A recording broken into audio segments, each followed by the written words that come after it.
দিল্লি না ঢাকা, ঢাকা ঢাকা।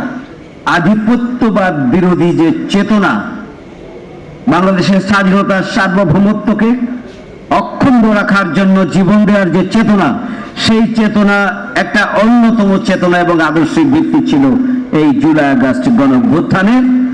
আপনারা নিশ্চয় খেয়াল করেছেন। আজকের নতুন বাংলাদেশে আবারও আধিপত্যবাদ এবং ফ্যাসিস্ট শেখ হাসিনা যে পথে গিয়েছিলেন, আধিপত্যবাদের দোসর হিসেবে তারা ভূমিকা পালন করেছিলেন।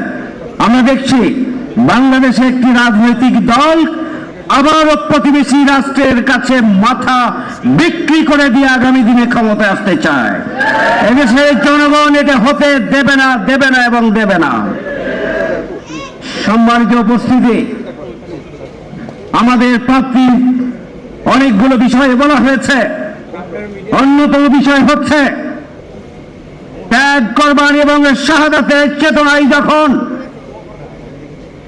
কোন দেশের মানুষ ফ্যাসিস্ট অপশক্তির বিরুদ্ধে দাঁড়িয়ে যায়, তখন পাহাড়ের সম কোন শক্তি টিকে থাকতে পারে না। আমরা সেটি অর্জন করেছি। অর্জনের মধ্য দিয়ে, এই আন্দোলনের মধ্য দিয়ে আমরা ফ্যাসিস্ট অপশক্তির বিরুদ্ধে ত্যাগ এবং কোরবানি শাহাদাতের তামান্নায় উজ্জীবিত হয়ে আমরা মানব প্রাচীর গড়ে তুলেছিলাম। ফ্যাসিস্ট অপশক্তি পালিয়ে যেতে বাধ্য হয়েছিল। সিল্কোর সিল্ক অ্যান্ড শাইন, যাতে আছে আর্গান অয়েল ও ওট প্রোটিনের গুডনেস, যা আপনার চুলকে রাখে হেলদি অ্যান্ড শাইনিং।